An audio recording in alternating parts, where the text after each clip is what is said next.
Almatti dam ఎత్తు పెంపు నిర్ణయాన్ని తీవ్రంగా వ్యతిరేకిస్తున్నామన్నారు మంత్రులు. ఎక్కడ ఏ ప్రభుత్వం ఉన్నా నీటి వాటా విషయంలో రాజీ పడేది లేదని తేల్చి చెప్పారు. రాష్ట్రంలో నారింజ, మామిడి రైతులను ప్రోత్సహించేందుకు చర్యలు తీసుకుంటున్నట్లు తెలిపారు. 3 భారీ కంపెనీల పరిశ్రమలతో 1500 మందికి ఉపాధి దక్కుతుందన్నారు. బీఆర్ఎస్ పాలనలో కేసీఆర్ రాచరిక పాలన చేశారని విమర్శించారు. మిగులు రాష్ట్రాన్ని అప్పులమయం చేశారని మండిపడ్డారు. రాష్ట్రంలో పండ్ల సాగు రైతులను ప్రోత్సహించేందుకు మల్టీనేషనల్ కంపెనీలు ముందుకొస్తున్నట్లు చెప్పారు డిప్యూటీ సీఎం భట్టి విక్రమార్క. సెక్రటేరియట్లో industrial promotion cabinet sub committee భేటీలో పాల్గొన్నారు డిప్యూటీ సీఎం. మహేశ్వరంలో Toshiba distribution system, gas insulative switch gear పరిశ్రమ సహా కోకాకోలా బెవరేజెస్ కంపెనీ ఏర్పాటుకు కేబినెట్ సబ్ కమిటీ ఆమోదం తెలిపిందన్నారు. 3 భారీ కంపెనీలు 3745 కోట్ల పెట్టుబడులతో 1500 మందికి ఉపాధి లభిస్తుందన్నారు. కోకాకోలా వంటి కంపెనీ ఏర్పాటుతో మామిడి, నారింజ సాగు చేసే రైతులకు పెద్ద ఎత్తున ప్రోత్సాహం లభిస్తుందన్నారు డిప్యూటీ సీఎం భట్టి విక్రమార్క. సమావేశంలో కేబినెట్ సబ్ కమిటీ సభ్యులు శ్రీధర్ బాబు, పొంగులేటి శ్రీనివాసరెడ్డిలు పాల్గొన్నారు. కర్ణాటక ప్రభుత్వం ఆల్మట్టి డ్యాం ఎత్తుపెంపు నిర్ణయాన్ని తీవ్రంగా వ్యతిరేకిస్తున్నామన్నారు ఇరిగేషన్ మినిస్టర్ ఉత్తమ్ కుమార్ రెడ్డి. కర్ణాటకలో కాంగ్రెస్, ఏపీలో టీడీపీ, మహారాష్ట్రలో బీజేపీ ఎక్కడ ఏ ప్రభుత్వం ఉన్నా నీటి వాటా విషయంలో రాజీ పడేది లేదని తేల్చి చెప్పారు. ఆల్మట్టి ఎత్తు పెంచడంపై సుప్రీంకోర్టులో న్యాయ పోరాటం చేస్తామన్నారు ఉత్తమ్ కుమార్ రెడ్డి. కృష్ణా ట్రిబ్యునల్ ముందు సీనియర్ అడ్వకేట్ వైద్యనాథన్ వాదనలు వినిపిస్తున్నట్లు చెప్పారు. ఆనాటి ప్రభుత్వంలో పెద్ద మనుషులు ఆంధ్రాకి 512, తెలంగాణకి 299 అని లిఖితపూర్వకంగా రాసిచ్చిర్రు. తిరిగి మొత్తం ఇష్యూ రీఓపెన్ చేసి ఇది కరెక్ట్ కాదు, మేము 811 టీఎంసీలో 555 టీఎంసీలు ఇవ్వాల్సిందే, మేము అన్ని విధాలుగా పోరాటం చేస్తున్నాం, న్యాయ పోరాటం చేస్తున్నాం. బీఆర్ఎస్ పాలనలో అక్రమ కేసులు, అక్రమ అరెస్టులతో కేసీఆర్ రాచరిక పాలన చేశారని విమర్శించారు మంత్రి వివేక్ వెంకటస్వామి. మంచిర్యాల జిల్లా మందమరిలో 82 మంది లబ్ధిదారులకు కళ్యాణ లక్ష్మి, షాదీ ముబారక్ చెక్కులు పంపిణీ చేశారు. మిగులు రాష్ట్రాన్ని కేసీఆర్ 8 లక్షల కోట్ల అప్పుల రాష్ట్రంగా మార్చారని విమర్శించారు మంత్రి. సింగరేణి సంస్థ లాభాల్లో ఉండడానికి కాకా వెంకటస్వామి కారణమన్నారు. పెద్దపల్లి పట్టణంలో శాంతినగర్ దుర్గామాత మండపంలో ప్రత్యేక పూజలు నిర్వహించారు.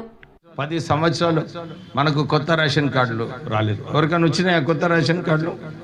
రాలేదు. కానీ మొన్న రాష్ట్ర ప్రభుత్వం నిర్ణయించి, కాంగ్రెస్ పార్టీ ప్రభుత్వం అందరికీ ఎవరైతే అర్హత ఉన్నదో వాళ్ళందరికీ కూడా రేషన్ కార్డు ఇవ్వడానికి నిర్ణయించుకొని 17 లక్షల రేషన్ కార్డు ఇవ్వడం జరిగింది. సిద్దిపేట అర్బన్ మండలం ఎన్సాన్పల్లిలో ఇందిరమ్మ ఇండ్ల నిర్మాణాలను పరిశీలించారు మంత్రి వివేక్ వెంకటస్వామి.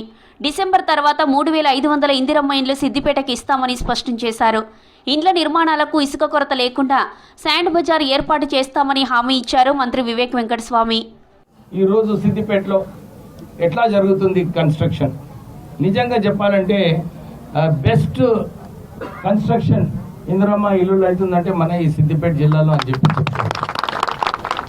రాష్ట్ర ప్రభుత్వం ఇందిరమ్మ ఇల్లుతో పాటు వాళ్ళందరికీ మీకు తెలిసిన విషయమే, ఈ గ్యారంటీ కార్డు ద్వారా వీళ్ళు ఇల్లు కట్టుకున్న తర్వాత వాళ్ళకు 200 యూనిట్లు ఫ్రీ.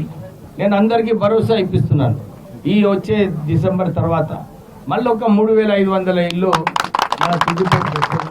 గతంలో కొన్న వాహనాలపై దర్యాప్తు చేస్తామన్నారు మంత్రి పొన్నం ప్రభాకర్. ఏదైనా అవకతవకలుంటే చర్యలు తీసుకుంటామని చెప్పారు. BRS working president KTR land cruiser కార్లపై స్పందించిన మంత్రి పొన్నం పూర్తి వివరాలు తెలుసుకోవాలని ట్రాన్స్పోర్ట్ కమిషనర్ను ఆదేశించారు. స్మగ్లింగ్ వాహనాలు కొని ఉంటే పొరపాటే. ఎవరైతే ట్విట్టర్ల ద్వారా ఇతరత్ర ఫిర్యాదు చేసారో నా శాఖకు స్పందించి నేను రెస్పాండ్ అయ్యి నా ట్రాన్స్పోర్ట్ కమిషనర్కు సూచన చేస్తా ఉన్నా, వెంటనే ఆ వాహనాలకు సంబంధించిన అంశం మీద ఫ్యాక్ట్స్ బయటికి తీయమని చెప్పి కోరుతాను.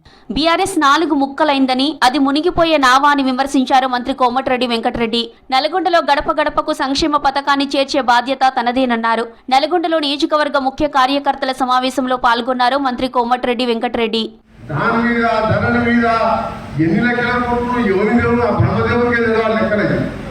ఆ ఆస్తి పంచాయతీ ఆ పార్టీ 4 ముక్కలైపోయింది. నేను ఎప్పుడో చెప్పినా ఈ మాట, ఆ పార్టీ ఉండదు ఆయన ఉండేది పర్ఫెక్ట్ గా కాంగ్రెస్ పార్టీ తెలంగాణలో కేసీఆర్ ని ఓ పార్టీ పెట్టుకుంటాడు, కేసీఆర్ ని పక్కన తారక రామారావు పెట్టుకుంటాడు, ఇంకోటి టీఆర్ఎస్ హరీష్ అంటాడు, టీఆర్ఎస్ సంతోష్, టీఆర్ఎస్ కవిత. ఈ ఎక్కడ చెప్పే మాట నిజమైందా లేదా? రేషన్ ద్వారా పేదలకు సన్నబియ్యం అందించిన ఘనత కాంగ్రెస్ సర్కార్దేనన్నారు మంత్రి అడ్లూరి లక్ష్మణ్. వీఆర్ఎస్ హయాంలో జరిగిన తప్పులను సరిచేసుకుంటూ సంక్షేమాన్ని ముందుకు తీసుకెళ్తున్నట్లు చెప్పారు.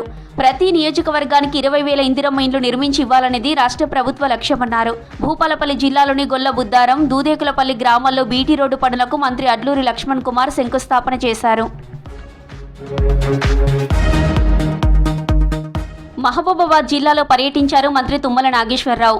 మరిపెడ మండలం పురుషోత్తంగూడెంలో కాంగ్రెస్ పార్టీ సీనియర్ నేత దివంగత నూకల నరేష్ రెడ్డి విగ్రహాన్ని ఎంపీ రఘురాం రెడ్డి, ఎమ్మెల్యే రామచంద్రు నాయక్తో కలిసి ఆవిష్కరించారు మంత్రి తుమ్మల.